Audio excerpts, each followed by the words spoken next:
Hey Arceus Nation and fellow PokeTubers, AlmightyArceus here with my good friend CoolShallow to bring you the start of a very special video series. We're all extremely pumped for the Alolan forms that Pokemon Sun and Moon have brought us. They show a kind of creativity that previous Pokemon games have never shown before. As such, we thought it'd be fun if we brought some of these ideas of creativity and applied them to Pokemon YouTubers.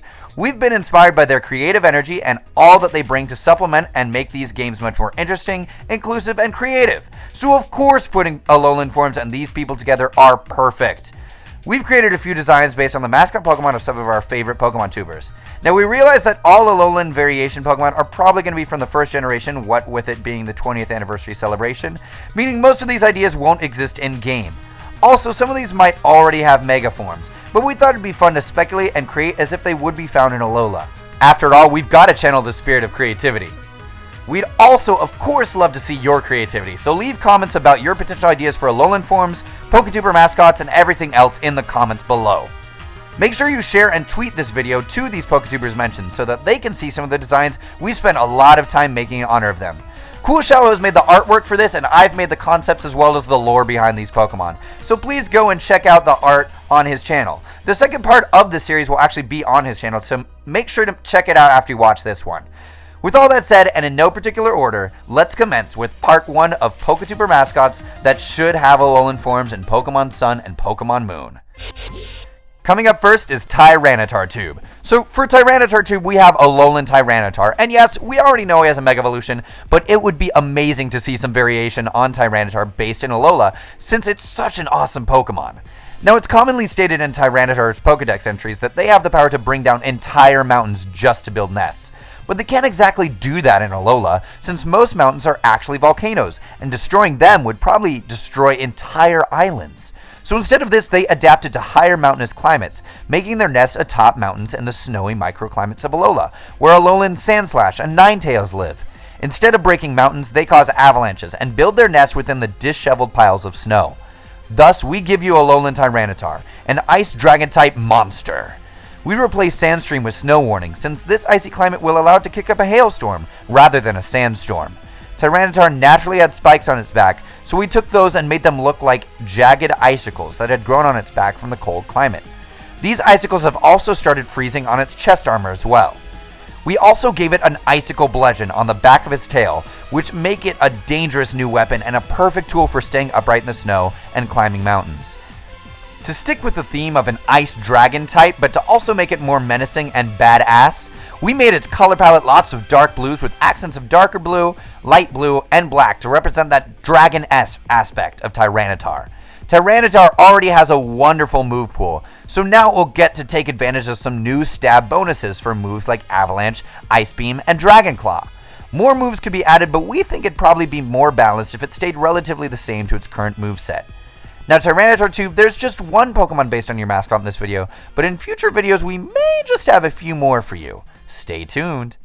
Coming up next is Birdkeeper Toby. Now, Birdkeeper Toby's mascot, Pidgeot, also has a Mega Evolution, but CoolShallow had been extremely inspired by the Hawaiian hawk and thought this would be the perfect Pokemon to represent it.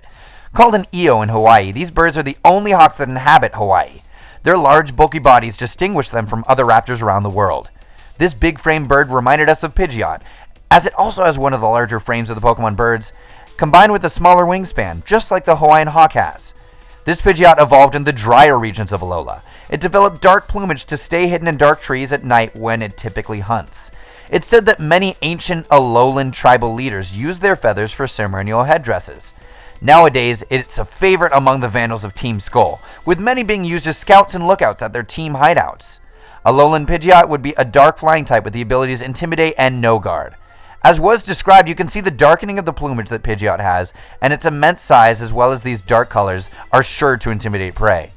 This new typing breaks him out of the mold of normal flying types as well, and into such high ranks as Mandibuzz and Yveltal, and with that comes an expanded move pool. Priority moves like Sucker Punch and Shadow Sneak allow it to handle Pokemon it would have had a tough time fighting before, like Ghost types. Access to powerful moves like Foul Play and Hurricane will make this Alolan Pidgeot a great mixed attacker. Hope you're prepared for a snarky bird, Toby, because this bird won't take shit tree from anyone. Ha ha! Get it? It's Pokemon. Yeah, I'm so funny, right? Woo. Alright, it's time to move on. Coming up next is Glitch X City. Out of the 5 on my list, I think Glitch City's mascot is the one that really could get an Alolan form this generation. That Pokemon, of course, is a Dragonair. Alolan Dragonairs spend most all their time underwater building nests for their young. To keep their eggs warm, they often store them near underwater volcanoes that are forming new islands in the Alola region. Throughout the Pokemon series, from the original Pokemon anime opening to Pokemon Go, we've always seen Dratini and Dragonair appear near water, and despite seeming so aquatic, they've only retained a dragon typing throughout all 6 generations. Say no more to this! Alolan Dragonair will be a water dragon type, with the abilities Shed Skin and Multi-Scale. Having spent more time underwater near hot volcanoes, its color becomes a silver indigo thanks to the soot that accumulates on their scales. The wings on Dragonair's head become fin-like in nature, and the 2 blue bubbles on the end of its tail have 2 fins surrounding it as well.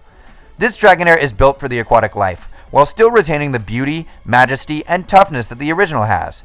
Perhaps it could gain access to more water-type moves like Scald, Dive, and Hydro Pump, with Scald being especially appropriate since it lives near underwater volcanoes. I'd honestly love to see a Dragonair that looks similar to this in-game. Thanks for the inspiration and majesty, Glitch City. Next up, we have the J-Wits. Now, for the J-Wits, we thought we'd try our hand at an Alolan Hoppip. Now, this concept is actually one of my favorites from our list. Despite the Hoppip line being based off dandelions, I've always thought Hoppip has looked like a flying radish, with its pink body and green propeller leaves. So for this design, we've brought this radish-esque Pokemon back down to Earth. These Hoppip are actually the original Hoppip, having been radish Pokemon that grew out of the ground. They protect their soft, light, vulnerable bodies from predators on the island by burying themselves. However, if they get pulled out of the ground, they've been known to float away because they're so light. That's how Johto Hoppip came to be. Uprooted Alolan Hoppip floated off the island and adapted to life on the breeze, becoming grass flying types. These unburied Hoppip grew spikier leaves, and their evolved forms became even puffier, using the wind to their advantage and becoming dandelion-like. But Alolan Hoppip just want to stay on the ground, if you please. Alolan Hoppip would thus be a ground grass type with the abilities Leaf Guard and Harvest. Living in the dirt makes it a darker red color with pointier hands for digging. Here it is partially buried like a radish, or a Diglett. Those guys are like underground buddies. Its ears and leaves stick out of the ground, and the tropical climates cause its leaves to become smoother to allow water to fall to the ground. Having moved from the sky to the earth has granted it very different movesets. Though Hoppip would have a weak moveset being in its first form, it would still gain new moves like Mud Slap and Sand Attack. Evolved forms like Alolan Skiploom and Jumpluff could gain more powerful moves like Earthquake or Earth Power. This Jumpluff would be much more competitively viable because of all of these changes, so long as it receives some healthy stat boosts as well. All in all, Alolan Hoppip is a very different kind of Hoppip that still remains as cute as ever. And if it ever comes out on a Pokemon card, likely just as annoying to receive. Sorry, J-Wits. Finally on our list is Candy Evie. We were really excited to work with Candy Evie's mascot, which is of course a Stunfisk. Y'all know I'm joking, of course. It's Evie. Yeah, duh, that wasn't even funny. This Evie got similar treatment to Meowth, but for different reasons. We personally don't think there will ever be a normal type evolution, especially now that Evie has its own particular Z move. So we wanted to make an Evie that was more powerful on its own, and so did the royal family of Alola. The royal family thought Eevees were extremely adorable, but wanted to toughen them up and make them even more beautiful. They were bred to have puffier coats, a bulkier frame, and different colored fur, and now have become a Pokemon that has the potential to stand on its own. Alolan Evie would remain a normal type, but have substantial stat increases in attack, defense, and special defense. Its abilities would be either adaptability or fur coat, which give it options for becoming a good normal attacker, or a much more defensive Pokemon that may be able to wall in lower tiers. You can clearly see all the changes bred into Evie, what with its much bushier coat that provides it protection, as well as more poofy cuteness. This Evie would take advantage of its large normal type move pool with the stat increases and abilities it has.